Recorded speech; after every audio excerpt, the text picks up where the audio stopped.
உலகமெங்கும் குழுமியிருக்கும் அத்தனை தமிழ் சொந்தங்களுக்கும் எங்களது அன்பான வணக்கங்களை தெரிவித்துக் கொள்கிறோம். நாங்கள் ரூபாய் அறிவியல் தமிழ் மன்றம் மற்றும் டோ ஃபவுண்டேஷன் கனடா இணைந்து வழங்கும் நம்மளுடைய திருவருட்பா நுண் தமிழாய்வு இருக்கை.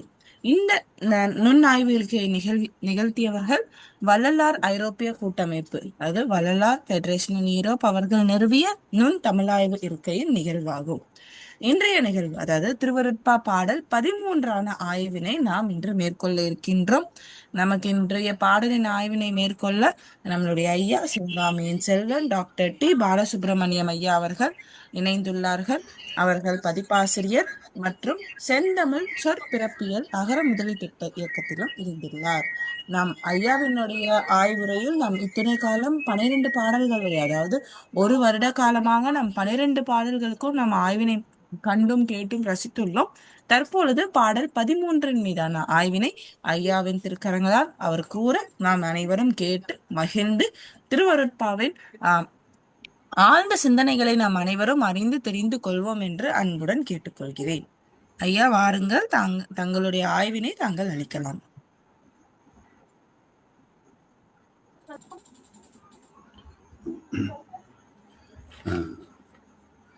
அருட்பெரும் ஜோதி அருட்பெரும் ஜோதி தனிப்பெரும் கருணை அருட்பெரும் ஜோதி.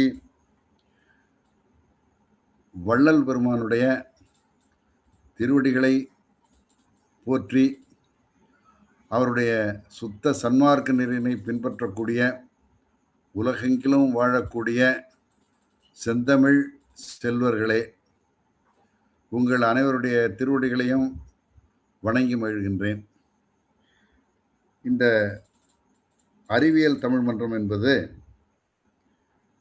வள்ளலார் ஐரோப்பிய கூட்டமைப்பு நிறுவிய திருவருட்பா நுண் தமிழ் ஆய்விருக்கையாக இது அமைந்துள்ளது. இதை டோ ஃபவுண்டேஷன் கனடாவினுடைய அமைப்பு இந்த நிகழ்ச்சிக்கு அதுவும் இணைந்து ஸ்பான்சர் செய்து கொண்டிருக்கின்றது. இந்த நிகழ்ச்சியை கடந்த ஓராண்டு காலமாக செம்மையாக நடத்தி கொண்டிருக்கிறார் நம்முடைய குணப்பிரியா என்கின்ற இந்த ஒரு அடியவர். இதனை தொடங்கி வைத்த நம்முடைய மருத்துவர் செம்மல் அவர்கள், குணப்பிரியா செம்மல், டாக்டர் செம்மல் அவர்களுடைய திருவடிகளையும் போற்றி வணங்குகின்றேன். இந்த நூற்றாண்டிலே 19வது நூற்றாண்டிலே வாழ்ந்த வள்ளல் பெருமான் ஒரு புரட்சி துறவியாக இருந்திருக்கிறார். அவர் உயிர்ம நேயம், மாந்த நேயத்தை மட்டும் கொண்டவராக, உயிரிறக்கம் உள்ளவராக தன்னுடைய அனைத்து பாடல்களையும் பதிவு செய்திருக்கின்றார். அதிலே இன்றைக்கு நாம் 13வது பாடலை நாம் சிந்திக்க இருக்கின்றோம். முதலில் பாடலை படித்துவிட்டு அதன் பிறகு அவர் கூறிய அந்த கருத்துக்களை நாம் சற்று ஆராயலாம் என்று எண்ணுகின்றேன். வன் பெரு நெருப்பினை புன்புழு பற்றுமோ, வானை ஒருமான் தாவுமோ, வலியுள்ள புலியை ஓர் எலி சீருமோ, பெரிய மலையை ஓர் ஈ சிறகினால் துன்புற அசைக்குமோ, வச்சிர தூண் ஒரு துரும்பினால் துண்டமாமோ, சூரியனை இருள் சூழுமோ, காற்றில் மழை தோயுமோ, இல்லை அதுபோல் அன்புடைய நின்னடியார் பொன்னடியை உண்ணுமவர் அடிமலர் முடிக்கணிந்தோர்க்கு கவலமுறு மோக காமம் வெகுளி உருமோ, மனத்தற்பமும் விகற்பமும் உருமோ, தன்புகழ் செய் சென்னையில் கந்தகோட்டத்துள் வளர் தலம்போங்கு கந்தவேளே, தன்முகத் துய்யமணி உன்முகச் செய்வமணி சண்முகத் தெய்வமணியே என்று கூடுகின்றார். இதிலே முருகப்பெருமானுடைய திருவடிகளை பற்றி அவர்பால் அன்பு செலுத்தக்கூடியவர்கள், அந்த அன்பு செலுத்தக்கூடிய அடியவர்களுடைய திருவடிகளை வணங்கி அன்பு செலுத்தக்கூடியவர்கள். இவர்களை வைத்துக்கொண்டு என்னென்ன நடக்கும், என்னென்ன நடக்காது என்பதை அழகாக சொல்லுகின்றார். எல்லாமே ஒரு ஒழுக்கம் நிறைந்த, மன உறுதி படைத்த வாழ்வியலிலே எப்படி இருக்க வேண்டும் என்பதையும், அந்த இறைவனை வணங்குகின்ற அடியவர்கள், அந்த அடியார்களை வணங்கக்கூடிய அடியார்கள், இவருடைய மனநிலை எவ்வாறு சரியாக, செம்மையாக, நேர்த்தியாக செயல்படுகின்றன என்பதையும் தெளிவாக இந்த பாடலிலே வள்ளல் பெருமான் குறிப்பிடுகின்றார். இதை சொல்லுகின்ற பொழுது முதலிலே வன்பெரு நெருப்பினை புன்புழு பற்றுமோ என்று சொல்கின்றார். அதாவது அந்த புழு இருக்கின்றதே, அது மிக எலும்பில்லாத, ஒரு துவளக்கூடிய, ஒரு நெளியக்கூடிய ஒரு சிறு நிலையில உள்ளது புழு. அந்த புழு ஒரு வன்மையான நல்ல பெரிய நெருப்பினை பற்றுமோ என்றால் அதை போய் தாக்குமோ, அதை அண்டுமோ என்றால் ஒரு நாளும் அண்ட முடியாது. அதாவது எதனையும் எரித்து சாம்பலாக்கக்கூடிய ஒரு விரவிய வலிய அந்த நெருப்பினை, ஆற்றல் மிக்க அந்த பெருநெருப்பினை ஒரு அற்பமான புழுவினால் பற்ற முடியுமா என்றால் முடியவே முடியாது. அதே போல விண்ணை வானை ஒரு மான் தாவுமோ என்றார். பொதுவாக துள்ளி குதிக்கக்கூடிய இயல்புடையது மான், தாவி தாவி துள்ளி துள்ளி ஓடக்கூடியதுதான் மான். ஆனால் அது எந்த அளவுக்கு, எத்தனை அடி உயரம் தாவும், எத்தனை அடி தாண்டும் என்பதெல்லாம் நமக்கு தெரியும். அப்படிப்பட்ட ஒரு மான் விண்ணிலே தாவுமோ அப்படி என்று சொல்கின்றார். அது விண்ணை மண்ணில் வாழக்கூடிய ஒரு மான் தாவி அடைந்து விட முடியுமா, விண்ணை அடைந்து விட முடியுமா என்றால் முடியாது. அதை சொல்லுகின்றார். வானை ஒரு மான் தாவுமோ என்றால், மண்ணிலே வாழக்கூடிய ஒரு மான் விண்ணிலே தாவி விட முடியுமா, விண்ணை அடைந்து விட முடியுமா என்றால் என்று கேட்கின்றார். அது முடியாது. அதே போல வலியுள்ள புலியை ஓர் எலி சீருமோ என்று கேட்கின்றார். வலி என்பது வலிமை உள்ள, வன்மை உள்ள, கொடுமை நிறைந்த, பலம் மிகுந்த என்று சொல்லலாம். அந்த வலி உள்ள புலியை ஒரு எலி சீருமோ என்றால், அந்த எலி ஒரு எலியானது சினத்து விடமா, கோபப்பட முடியுமா, அதை முறைக்க முடியுமா, அதை எதிர்கொண்டு ஏதாச்சும் கெத்து காட்ட முடியுமா என்றால் ஒரு நாளும் முடியாது. வலிமை உள்ள புலியை ஒரு சிறு எலியானது சென்று எதிரிலே நின்று அதை பார்த்து முறைத்து சீருமோ என்றால் சீராது, சீரவே முடியாது. அதைத்தான் சொல்கின்றார், வலியுள்ள புலியை ஓர் எலி சீருமோ என்று. அடுத்தது, பெரிய மலையில் ஒரு ஈ சிறகினால் துன்புற அசைக்குமோ என்று சொல்லுகின்றார். ஒரு பெரிய மலை இருக்கிறது. மலை என்பது எவ்வளவு உயரமும் அகலமும் நீளமும் இருக்கும் என்பது நமக்கு தெரியும். அந்த சிறகிலே ஒரு ஈ தன்னுடைய சிறகினாலே அதை அசைத்து அந்த மலையை துன்புறுத்த முடியுமா, இன்னல் ஏற்படுத்த முடியுமா என்று கேட்டால் அது சிறகால் அசைத்து விட முடியாது, துன்புறுத்த முடியாது, அந்த மலையை அசைக்கவும் முடியாது. அதனால துன்புற அந்த மலையை ஒரு ஈ தன்னுடைய சிறகினால் எதையும் பண்ண முடியாது. அதே போல வச்சிர தூண் ஒரு துரும்பினால் துண்டமாமோ என்று சொல்கின்றார். வச்சிரம் என்பது உறுதி மிகுந்த என்று சொல்வார்கள். வஜ்ரம் என்பது நல்ல வலு மிகுந்த, உறுதியான, திண்மையான ஒன்று. அந்த வச்சிரத்தை வச்சிர படை என்று சொல்வது உண்டு.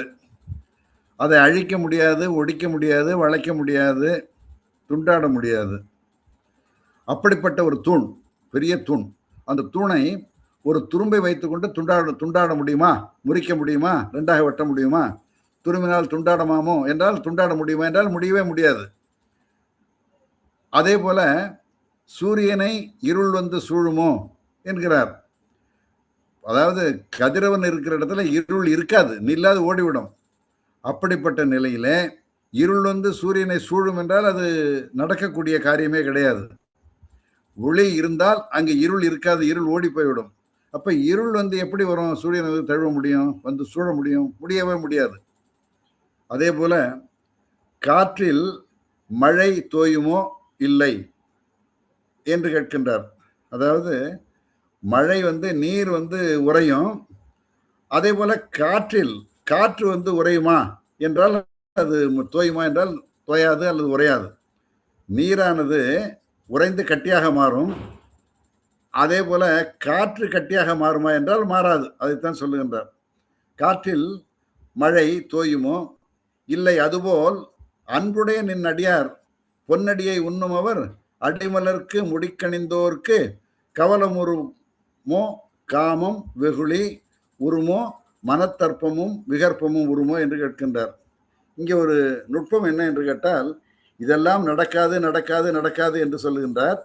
பெருநெருப்பை புன்புழு பற்றாது, விண்ணிலே மண்ணிலே உள்ள மான் தாவி அடையாது, விண்ணை அடையாது, வலிமை உள்ள ஒரு புலியை எலி சீறி எதிர்க்காது, அதே போல ஒரு மலையை ஈ தன்னுடைய சிறகினால் அடித்து துன்புறுத்த முடியாது, அதே போல வச்சிர தூணை ஒரு துரும்பினால் துண்டாட முடியாது, சூரியனை இருள் சூட முடியாது, காற்றை துவை முடியாது, இறுக்கமாக கட்டியாக மாற்ற முடியாது. அதே போல அன்புடைய பெருமான் முருகப்பெருமானுடைய திருவடி மீது அன்புடைய அந்த அடியார்கள்லாம் அவர்களுடைய பொன்னடியை உண்ணும் அவர் அடிமலர் முடிக்கணிந்தோர்க்கு, அந்த அடியாருடைய திருவடிகளை தன்னுடைய தலையிலே வைத்துக் கொண்டவர்கள். அப்ப பெருமானுடைய அடியாருக்கு அடியாராக உள்ளவர்கள் அந்த அன்பர்களை சொல்லுகின்றார். அவர்களுக்கு முடிக்கணிந்தோர்க்கு, அதாவது பெருமானுடைய அடியவருடைய திருவடிகளை தன்னுடைய தலையிலே அணிந்த அன்பர்கள் என்று சொல்லுகின்றார். அந்த அவர்களுக்கு கவலமுறுமோ காமம் வெகுளி உருமோ என்று கேட்கின்றார். கவலம் என்பது கவலை. அவர்களுக்கு கவலையே கிடையாது. அதே போல மோகம் கிடையாது. மோகம் என்பது ஒரு பேஷன் என்று ஆங்கிலத்தில் சொல்வார்கள். அது வேண்டும் இது வேண்டும் என்று சொல்லக்கூடிய ஒரு ஆசை, அது பேராசை அல்லது முறைகேடான ஆசை, ஏதோ ஒரு மோகம் என்று சொல்லக்கூடியது. மோகம் கொண்டவர்கள் போய் மேகம் போல எங்கேயும் அலைந்து விழுந்து விடுவார்கள். அந்த மோகம் காமம் என்பது ஒரு விதமான விருப்பம். அது அந்த இன்பத்தை தேடக்கூடிய ஒரு விருப்பம். அந்த விருப்பம் மெய்யுறு புணர்ச்சியில் தொடங்கி எல்லாமும் அதில் அடங்கிவிடும். அந்த மோகம் காமம். அடுத்தது வெகுளி என்பது சினம். இதெல்லாம் அவர்களுக்கு வருமோ என்றால் அவருக்கு வராது. யாருக்கு வராது? முருகப்பெருமானுடைய திருவடிகளை வணங்கக்கூடிய அடியவர்களின் திருவடியை தனது தலைமுடியிலே வைத்து கொண்டாடக்கூடிய அடியார்களுக்கு என்னென்ன வராது அப்படின்னு கேட்டால், கவலை கிடையாது, மோகம் வராது, காமம் வராது, சினம் வராது. இதெல்லாம் அவர்களுக்கு வரவே வராது. அப்புறம் மனத்தற்பமும் விகற்பமும் உருமோங்கிறார். மனம் தெரிதல், அதாவது மனது அற்பமான சிந்தனைகள் வராது. அதே போல மனத்திலே திரியக்கூடிய, அதாவது மனக்கோட்டம் என்று சொல்வார்கள். மனத்திரிவு, மனக்கோட்டம், அற்ப சிந்தனைகள், இழிவான எண்ண உற்பத்திகள் இதெல்லாம் வருமுன்னா ஒரு நாளும் வராது அப்படிங்கிறார். ஏனென்றால் அவர்கள் தூய திருவடியுடைய பெருமானுடைய திருவடிகளை வணங்கக்கூடிய அடியார்களது திருவடிகளை தன்னுடைய தலையிலே அணிந்து கொண்டாடக்கூடியவர்கள். அவர்களுக்கு இதெல்லாம் வரவே வராது என்று சொல்லுகின்றார். அப்படிப்பட்டவர்கள் வராது என்று சொல்லிவிட்டு தன் புகழ் செய் சென்னையில் என்று சொல்லுகின்றார். தன் புகழ் என்றால் தன்னுடைய புகழை நிறுவிக்கொள்ளக்கூடிய, அதாவது போய் சொல்ல வேண்டியில்லை, பார்த்தாலே அதை யார் பார்த்தாலும் அது புகழுடையது என்பது தெரியும். அதுதான் தன் புகழ். தனக்கு உள்ள புகழை, தனக்குள்ள சிறப்பை, தனக்குள்ள பெருமையை, தனக்குள்ள அருமையை எல்லாம் பார்த்தாலே தெரியக்கூடிய அந்த நிலையில உள்ள சென்னையை பற்றி சொல்கின்றார். தர்மமிகு சென்னை என்று சொல்லுகின்றார்.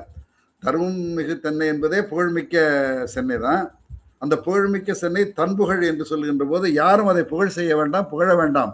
இயற்கையிலேயே இயல்பாகவே அது புகழ்மிக்கதாக அமைந்திருக்கிறது தான் தன்புகழ் சென்னை. அந்த சென்னையிலே கந்தகோட்டத்துள் வளர்கின்ற கந்தகோட்டம் என்ற இடத்திலே வளர்தலம் ஓங்கு, அந்த திருத்தலம், அதாவது தலம் என்கின்றது ஒரு இடம், புலம் என்று சொல்வார்கள். அது தலமாகி வடமொழியிலே ஸ்தலம் என்று ஆனது. தலம் ஸ்தலம் என்று ஆகிவிட்டது. ஆனால் தமிழிலே அது தலம் என்பதுதான் சரியான சொல். அதை இங்கே வள்ளல் பெருமான் தலம் என்று சொல்லுகின்றார். தலமும் தமிழ்தான். அது வந்து வடமொழியிலே ஸ்தலம் என்று மாற்றிவிட்டார்கள். அந்த கந்தகோட்டத்துள் வளர் தலம் ஓங்கு கந்த வேளை, அந்த தலத்திலே ஓங்குகின்ற ஓங்கு புகழ் என்று சொல்லுவார். அந்த கந்த பெருமானே கந்த வேளை என்று சொல்லுகின்றார். அந்த தலம் ஓங்கு கந்த வேளை சண்முக துய்யமணி உண்முக செய்வமணி சண்முக தெய்வமணியே என்று சொல்லுகின்றார். இங்க அந்த சென்னையில உள்ள புகழ் உள்ள அந்த கந்தக்கோட்டத்துள்ளே கோயிலிலே எழுந்தருளி உள்ள முருகப்பெருமானே குளிர்ச்சியுடைய தோற்றத்தினை கொண்ட மணிகளுள் சிறந்த மணியாக கருதப்படுவது எடுத்துக்கொள்ளப்படுவது சைவமணி. அந்த சைவமணி 6 திருமுகங்களுடைய அந்த சைவமணியாம் 6 திருமுகங்களை உடைய முருகப்பெருமானே என்று சொல்கின்றார். அப்படி 6 திருமுகங்களுடைய முருகப்பெருமானே உன்னுடைய அடியார்களுடைய திருவடியை தலையிலே கொண்டவர்களுக்கு அந்த கவலை கிடையாது, மோகம் கிடையாது, காமம் வராது, சினம் வராது.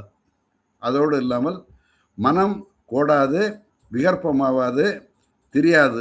இவ்வளவும் உண்டு. இவ்வளவும் கிடையாது. எப்படி என்றால், ஒரு பெருநெருப்பினை புழு பற்றாது, மண்ணிலே உள்ள மான் விண்ணை தாவி அடையாது, வலியுள்ள புலி ஒரு எலி சீர முடியாது, அந்த பெரிய மலையை தன் சிறகினால் அதை ஒருக்க முடியாது அல்லது அசைக்க முடியாது, வச்சிரத்தூண் ஒன்றினை துரும்பால் துண்டாட முடியாது, சூரியனை இருள் வந்து சூழ முடியாது, காற்று வந்து தோயாது, அதாவது இருக்காது. அதே போலதான் இந்த உன்னுடைய அடியாருடைய திருவடிகளை தன்னுடைய தலையிலே தாங்கிக் கொண்ட அடியார்களுக்கு இந்த எந்த விதமான தீமைகளும் வராது. அவர்கள் என்றும் புனிதர்களாக, என்றும் துயர்களாக, என்றும் புண்ணியவான்களாக இருப்பார்கள் என்று சொல்லி அந்த அடியாருடைய பெருமையை இங்கே நம்முடைய வள்ளல் பெருமான் சிறப்பாக குறிப்பிடுகின்றார்.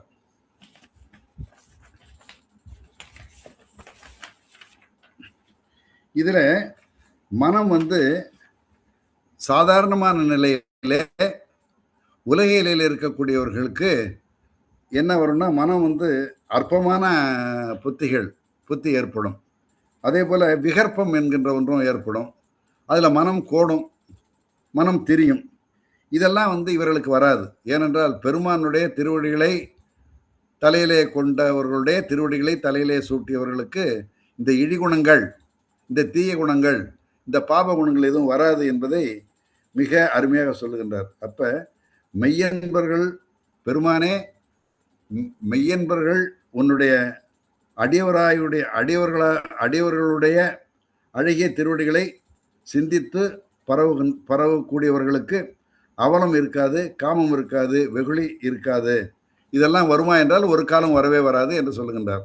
அப்ப நமக்கு வந்து ஒரு மனிதனுக்கு இந்த இழிவுகள், இந்த துன்பங்கள், இந்த மன துயரங்கள், இதெல்லாம் வராமல் இருக்கணும் அப்படின்னா, வராமல் இருக்குது யாருக்கு இருக்கும்னா, முருகப்பெருமானுடைய திருவடியை வணங்கக்கூடிய அடியவர்களுடைய திருவடிகளை தன்னுடைய தலையிலே கொண்ட அடியவர்களுக்கு இதெல்லாம் வரவே வராது என்று குறிப்பாக சொல்லுகின்றார். எப்படி நெருப்பை புழு பற்றாதோ, மண்ணிலே உள்ள மான் விண்ணை தாவாதோ, அதே போல இவர்களிடம் இந்த இழி குணங்களோ, அந்த தீய குணங்களோ, இந்த பாவ குணங்களோ வரவே வராது என்று அருமையாக எடுத்து சொல்லுகின்றார். இப்ப இதிலிருந்து என்ன தெரிகிறது என்றால், இறை நம்பிக்கை, இறைவனுடைய அடியார்களை வழிபடுதல், அந்த இரண்டும் யார் ஒருவருக்கு இருக்கிறதோ அவர்களுக்கு தீய இழிகுணங்கள் பற்றாது என்பதை உறுதிபட சொல்லுகின்றார். மனமும் திரிவடையாது என்பதை சொல்லுகின்றார். இதற்கு மேல் அதுல அதாவது உலகியலிலே மனம் துன்பப்படுவதற்கு காரணம் வந்து பாவங்கள். அதாவது எந்த பாவமும் வந்து நம்மை திருப்பி தாக்கிவிடும். அதே போல எந்த சாபமும் நம்ம வந்து திருப்பி தாக்கிவிடும். இப்போ பாவத்தையும் சாபத்தையும் தவிர்த்தவனால்தான் துன்பம் இல்லாமல் வாழ முடியும். இந்த பாவத்தையும் சாபத்தையும் தவிர்க்கக்கூடிய அல்லது வந்தால் அதை நீக்கக்கூடிய, அகற்றக்கூடிய வல்லமை யாருக்கு இருக்கிறது என்றால் முருகப்பெருமானுக்கு இருக்கிறது. அவன்தான் பாவநாசன் என்று அவனை சொல்லுது. அந்த பாவநாசனை வணங்கக்கூடிய அடியார்கள் அந்த அடியார்களை வணங்கக்கூடிய அடியார்கள் இவர்களுக்கு பாவம் கிடையாது, இருந்த பாவம் போய்விடும், மேலும் எந்த பாவங்களும் அவரை அண்டாது, பாவமும் சாவர்களை அண்டாது என்கின்ற ஒரு உண்மையை இந்த பாடல் மூலம் வள்ளல் பெருமான் நமக்கு உணர்த்தி அருள்கின்றார் என்பதை சொல்லி வாய்ப்பளித்தமைக்கு என்னுடைய நன்றியை கூறி இத்தோடு முடித்துக் கொள்கிறேன், நிறைவு செய்கின்றேன். இதில் ஏதாயிலும் ஐயங்கள் இருந்தால் மக்கள் நாம் கலந்துரையாடிக் கொள்ளலாம் என்பதை இந்த வாய்ப்பை எல்லோரும் பயன்படுத்திக் கொள்ளுமாறு கேட்டுக்கொள்கிறேன்.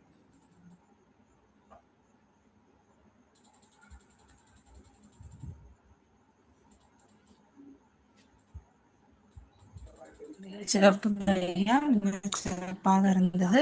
அதாவது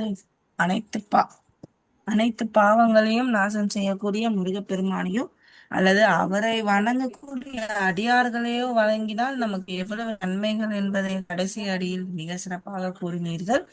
தற்பொழுது நம்மளுடைய பின்னூட்டத்திற்காகவும் அது மட்டுமல்லாமல் ஐயங்கள் ஏதேனும் இருந்தால் அதை சரி செய்து கொள்வதற்காகவும் நம்மளுடைய ₹1 அறிவியல் தமிழ் மன்றத்தினுடைய ட்ரஸ்டி பரம நடராசன் ஐயா அவர்களை அன்புடன் அழைக்கின்றேன். அறங்காவலர் பரம நடராசன் ஐயா அவர்களை அன்புடன் அழைக்கின்றேன். வணக்கம் வணக்கம். ரொம்ப அருமையா ஒவ்வொரு மதமும் அதை கேட்கும் நான் நினைக்கிறேன். பட் ஆனா இன்னைக்குதான் எம்பெருமான் முருகனுடைய அருள் கிடைத்ததா நான் நினைக்கிறேன். ரொம்ப அருமையான ஒரு பாடல், ரொம்ப சிறப்பான பாடல். இந்த உலகத்தில் எது எது நடக்க முடியாதோ அதெல்லாம் எதுவே நடக்காது. என்ன காரணம் என்றால் எம்பெருமான் அழகு முருகனுடைய திருவடிகளை யார் ஒருவர் சரணடைந்திருக்கிறார்களோ அவர்களுக்கு எந்த விதமான துன்பமும் வராது என்பதை மிக அருமையான இந்த பாடலை வள்ளலார் அவர்கள் வலியுறுத்தியிருக்கிறார்கள். ஒவ்வொரு மனிதனுக்கும் வாழ்க்கையிலே பல வினைகள் இருக்கும். சைவ சித்தாந்தத்தில் சொல்கின்ற போது 3 வகை வினைகளை சொல்வார்கள்.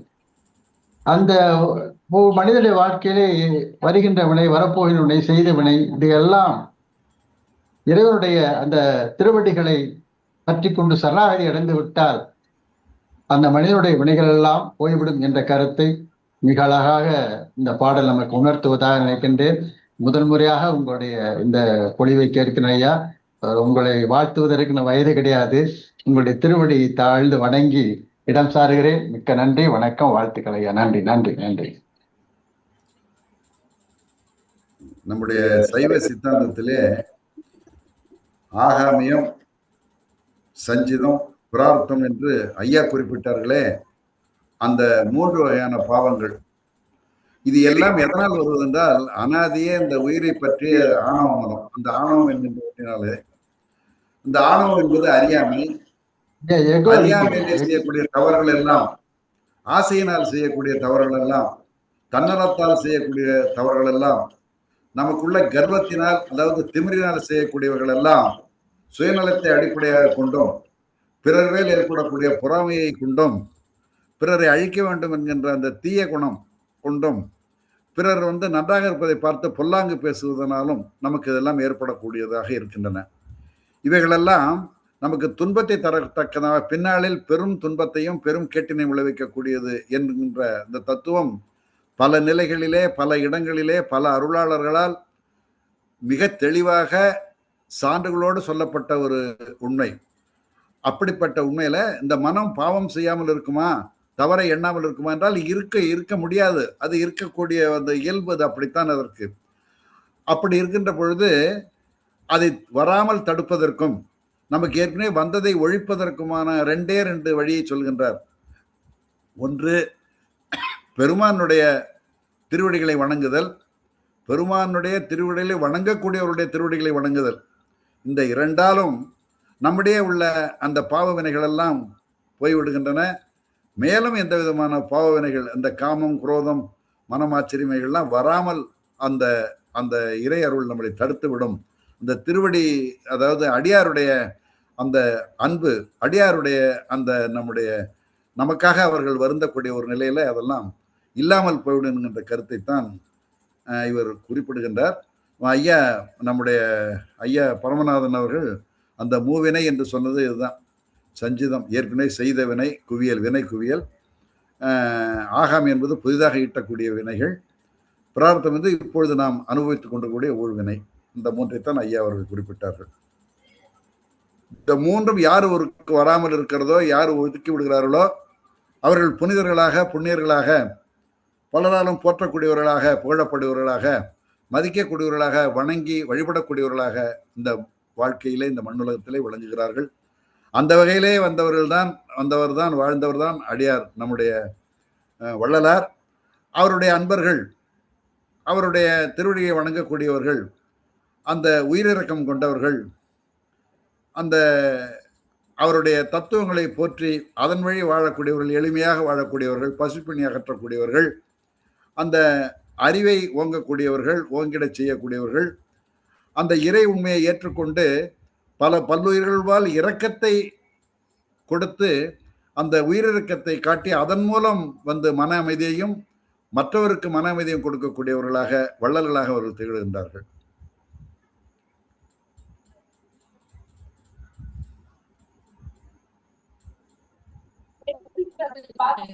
ரொம்ப ரொம்ப சிறப்பு, ரொம்ப சிறப்புங்க. ரொம்ப அருமை, ரொம்ப அருமை.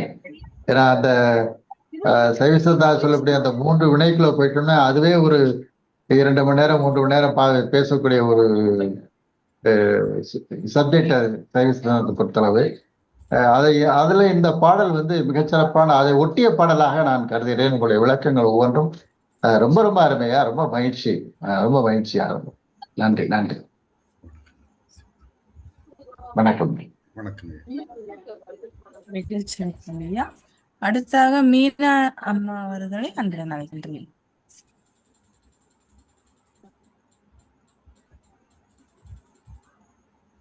மிகவும் சிறப்பான விளக்கமாக இருந்தது ஐயா. நன்றி. நல்லதுமா, நன்றி. வணக்கம். மிக நன்றி, மிக நன்றி அம்மா. மிகச் சிறப்பாக இருந்தது இன்றைய நிகழ்வு. அது மட்டுமல்லாமல் இன்றைய நிகழ்வில் நமக்கு கலந்து கொண்ட பரம்பையாவும் சரி, பாலாயாவும் சரி, அவர்கள் இருவரும் அந்த கருத்துக்களை பரிமாறிக்கொண்ட விதமும் மிகவும் அருமையாக இருந்தது. இவர்கள் இன்னமும் பேசிக்கொண்டிருக்க நாம் கேட்கலாம் என்ற ஒரு நினைப்பும் நமக்கு இருந்து கொண்டுதான் இருந்தது. ஏனென்றால் எந்த இடத்தில் அறிவும் கருத்தும் சிறக்கின்றதோ அங்குதான் சிறப்பான விவாதங்களும் ஆரம்பிக்கும், சிறப்பான கற்றல்களும் ஆரம்பிக்கும் என்பதை நான் மிகவும் ஆழமாக நம்புவேன். அதை நான் நேரடியாகவும் பார்த்தேன். மிக்க நன்றி. நாம் இன்று மிக சிறப்பாக திருவருட்பா பாடல் 13 மீதான ஆய்வினை நாம் பார்த்தோம், கண்டோம், கேட்டும், ரசித்தோம். அது மட்டுமல்லாமல் இந்த நிகழ்வினை நமக்கு உடனிருந்து வழங்கியவர்கள் டோ ஃபவுண்டேஷன் கனடா. அது மட்டுமல்லாமல் இந்த இருக்கையை நமக்கு நிறுவியவர்கள் வள்ளலார் ஐரோப்பிய கூட்டமைப்பு. அவர்களுக்கு நாம் நன்றிகளை தெரிவித்துக் கொள்கிறோம். இந்த நிகழ்வினை நமக்கு நடத்தி கொண்டிருப்பவர்கள் ரூபாய் அறிவியல் தமிழ் மன்றம். அவர்களுக்கும் நம்ம நன்றிகளை தெரிவித்துக் கொள்ளலாம். மீண்டும் அடுத்த மாதம் நம் பாடல் 14 மீதான ஆய்வில் நாம் இன்னமும் நம் முருகப்பெருமானை பற்றியும் அல்லது வள்ளல் பெருமானை பற்றியும் நாம் என்ன கருத்துக்களை அறிய போகிறோம் என்ற ஆவலுடன் காத்திருப்போம். அடுத்த மாதம் இதே வேளையை சந்திக்கும் வரை, அதுவரை உங்களிடமிருந்து அன்புடனும் ஆசைகளுடன் விடை பெற்றுக் கொள்வது ஒரு ரூபாய் அறிவியல் தமிழ் மன்றம் மற்றும் பாலாயா அவர்கள். நன்றி, வணக்கம். வணக்கம். எல்லோருக்கும் வணக்கம். நன்றி.